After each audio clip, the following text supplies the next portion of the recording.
eh, eh, eh, eh, eh, eh.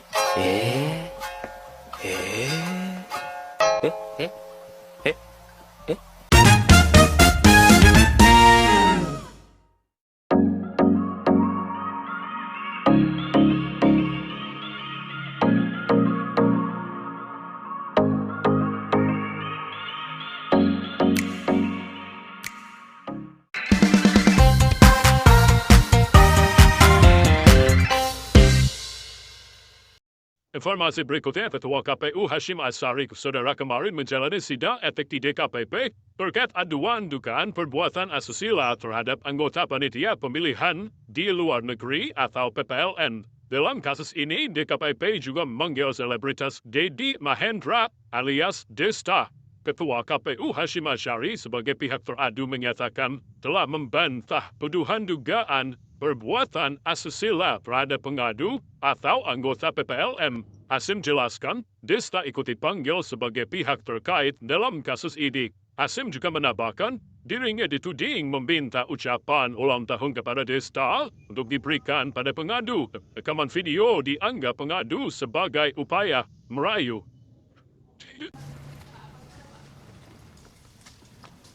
Jawab semua, dan kemudian pada intinya apa yang dituduhkan atau apa yang dijadikan dalil aduan kepada saya bantah semua.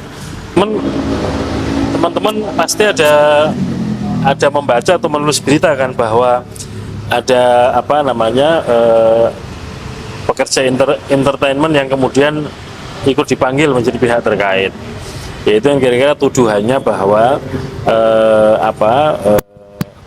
ada ucapan selamat ulang tahun kepada kepada pengadu, yang itu kemudian dituduhkan bahwa seolah-olah yang mengkreasi saya dan itu dilakukan dalam forum resmi. Nah, situasi benar atau tidak kan saya bantah di dalam persidangan. Indikasi bahwa penyalahgunaan jabatan dan fasilitas ini terstruktur, lebih dalam daripada apa yang kita adukan. Makanya perlu penjelasan lebih lanjut, dan untuk sidang selanjutnya seluruh jajaran KPU akan dipanggil termasuk sekjennya. Bang, tadi menambahkan alat bukti lagi artinya? Iya, tadi ada beberapa karena kan dinamis ya, ada pertanyaan-pertanyaan. Kita menambahkan sekitar 4 atau 5 alat bukti ya, yang cukup krusial dan menjadi topik dari pertanyaan, yang mendominasi topik pertanyaan. Berupa apa sih Bang alat buktinya Bang, yang belum dilampirkan kemarin kemudian dilampirkan hari ini berupa apa? Kebanyakan ini agak sensitif ya, cuman percakapan-percakapan yang isinya agak sensitif, dan itu mendominasi topik itu, ya. Dan bagaimana defense dari ketua KPU itu yang kemudian menimbulkan banyak pertanyaan lanjutan dari DKPP karena defense-nya, maka itu semua jajaran KPU dipanggil. Pak, kedatangan korban dan bertemu dengan dugaan pelaku gitu ya, itu bukannya menambah trauma? Luar biasa, makanya tadi kan ada pendampingan psikolog. Jadi tadi luar biasa, sidang itu dihentikan beberapa waktu, makanya ada psikolog klinis, kemudian juga ada dari Komnas Perempuan dan Komnas HAM yang ikut memantau sebenarnya. Mereka juga sempat memberikan advice, misalnya ketika korban itu tidak mampu mengontrol dirinya, jadi sidang dihentikan, makanya juga jadi agak lama. Udah mengajukan ini ke LPSK perlindungan? Belum, tapi belum ke LPSK belum, karena ini tahap awalnya. Kita mau lihat sebenarnya reaksinya bagaimana. Reaksinya positif dari DKPP. Jadi hari ini kan ada sidang etik di KPP soal ketua KPU. Ini kan sebenarnya bukan kali pertama ya Bang. Nah ini sebenarnya teman-teman Komisi 2 ada nggak sih Bang kritik atau mungkin teguran yang keras begitu Bang untuk ketua KPU, karena ini tentu akan menjadi cedera gitu Bang untuk marwah penyelenggara pemilu gitu. Ya, kalau kami di Komisi 2 kan sudah kami lakukan kemarin waktu rapat dengan pendapat yang temanya khusus berkaitan dengan soal evaluasi pemilu kan, ya mungkin teman-teman media juga lihat bagaimana waktu itu dari pagi sampai malam kan kita.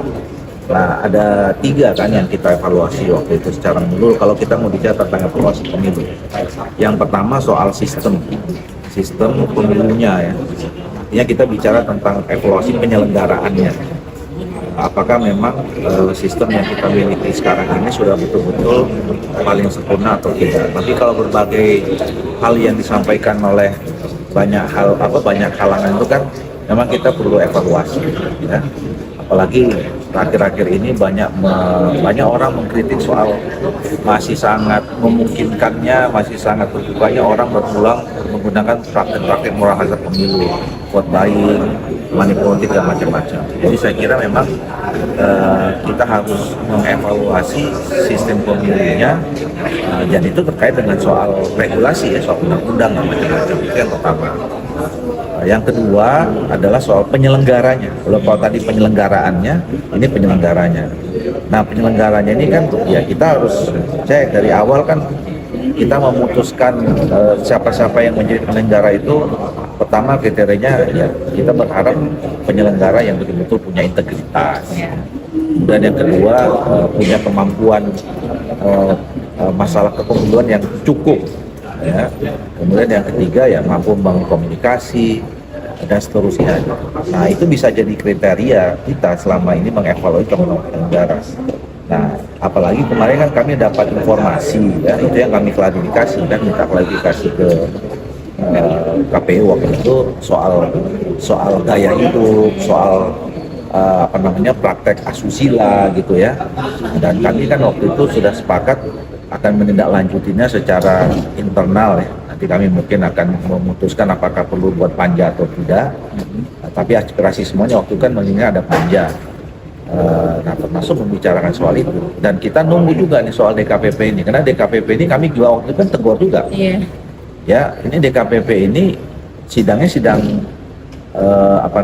sidang-sidangan atau apa? Karena sudah 5 kali kan, 3 kali teguran keras, 2 kali yang terakhir teguran yang keras dan terakhir gitu. Nah, saya nggak tahu yang sekarang ini putusan mereka apa, kalau memang betul-betul terbukti, ya sekali lagi kan semuanya basic on terbukti atau tidak dugaan-dugaan itu gitu. Nah, jadi saya kira ya kalau kami terhadap DKPP selama memang itu memang terbukti dan memang dalam peraturan yang berlaku di dalam DKPP itu ada batas-batas maksimal toleransi terhadap keputusan yang paling keras gitu misalnya. Ya sekiranya kan ya lakukan aja selama bisa itu bisa menjawabkan gitu. Karena kan kita juga mau jaga citra penyelenggara ini. Ya syukur sekarang sudah habis pemilu gitu. Dan kita khawatirkan kalau misalnya image penyelenggara itu negatif, itu akan mengganggu image pemilu kita, mengganggu citra demokrasi kita, dan mungkin nanti akan dipertaruhkan soal pembangunan demokrasi kita. Itu yang kita nggak mau. Nah, yang ketiga soal anggaran, evaluasi soal anggaran. Ini kan anggaran ini relatif cukup besar. Ya, kemarin kan waktu itu banyak orang yang kritik kenapa pemerintah dan DPR menyetujui, ya karena memang waktu itu kita menginginkan supaya ya tidak ada kendala masalah anggaran, kerja penyelenggara bekerja dengan maksimal gitu ya, supaya ada peningkatan kualitas di dalam penyelenggaraan pemilu. Nah, kita akan evaluasi apakah dana yang kita kucurkan sekian itu membuat tambah baik pemilu nggak kualitasnya atau tidak. Itu yang harus kita evaluasi. Nah, apalagi sekarang kita lihat ya banyak informasi ya anggaran itu membuat misalnya kayak teman-teman KPU asal buat kegiatan kan kelihatannya mewah gitu ya, wah lah gitu. Nah, itu harus kita evaluasi apakah memang dananya tepat sasaran atau tidak, atau hanya diberikan kepada yang artifisial itu gitu. Nah, tapi sekali lagi saya ingin tegaskan, kan ada orang yang mengatakan oh ini evaluasi berkaitan dengan soal putusan. Jadi ini tidak ada hubungannya dengan soal hasil. Ya, kami menganggap, Komisi 2 menganggap bahwa pemilu ini sudah selesai. Ya, Pilpres sudah diumumkan siapa pemenangnya. Kemudian Pileg tinggal menunggu hasil sengketa di Mahkamah Konstitusi. Jadi evaluasi ini untuk pemilu 2029, 34 dan seterusnya. Bang, tadi panja yang abang maksud itu nanti ujungnya pada pelengseran untuk KPU penggantian atau gimana Bang? Enggak ada, tidak ada. Kita kan tidak punya kewenangan kan untuk jadi kan kalau misalnya pun ada pergantian kan itu ada aturannya di dalam kan, berhalangan tetap, kalau kemudian dilihat ada pelanggaran hukum dan segala macam gitu. Jadi panja itu untuk evaluasi saja, saya katakan evaluasi untuk pemilu 2000 untuk pemilu berikutnya lah. Tapi Komisi 2 melihat banyaknya rekam jejak begitu Bang, entah itu terbukti atau tidak, ada beberapa yang misalnya terbukti lah gitu Bang. Ini Ketua KPU sebaiknya mundur apa enggak sih Bang? Ya, saya sih sudah sering juga menyampaikan ya, seharusnya teman-teman KPU atau Bawaslu ini berlaku untuk siapa saja ya, penyelenggara pemilu gitu ya, baik tingkat pusat sampai ke tingkat ke daerah ya. Ya, saudara-saudara ini sudah diberi kepercayaan dan amanah yang luar biasa oleh bangsa dan negara kita untuk membawa atau mengantarkan Indonesia ini jauh lebih maju, lebih berkembang 5 tahun 10 tahun yang datang melalui pemilu. Jadi tentu pemilu ini menjadi pemilu yang penting dan strategis, harus kita jaga sama-sama marwahnya.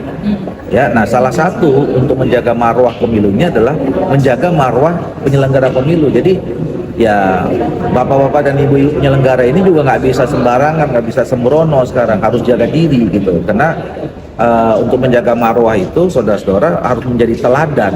Nggak mungkin kita mau memilih pemimpin kita ya yang terbaik, tapi yang memproses terpilihnya pemimpin itu juga tidak menunjukkan keteladanan yang baik gitu. Nah oleh karena itu saya udah ingatkan juga beberapa kali di forum ini. Sekali lagi ini saya tegaskan kepada saudara Hasim, kepada saudara siapa saja yang jadi penyelenggara pemilu, baik KPU, Bawaslu, dari pusat sampai daerah, tolong jaga diri karena Anda adalah orang yang diberi kepercayaan untuk menjaga marwah kemajuan bangsa ini. Jadi jaga juga marwah Anda sendiri. Mas, di rapat waktu itu kan jawaban atau klarifikasinya Hasim akan disampaikan secara tertulis begitu ya? Itu Ya. udah ada belum atau Belum, nanti saya cek apakah sudah, biasanya sudah kalau jadwal kalau hasil rapat itu sudah pasti masuk beberapa hari, tapi itu nanti akan jadi bahan kita di rapat di internal, terutama kalau kemudian nanti kita sepakat akan bentuk panja. Terima kasih.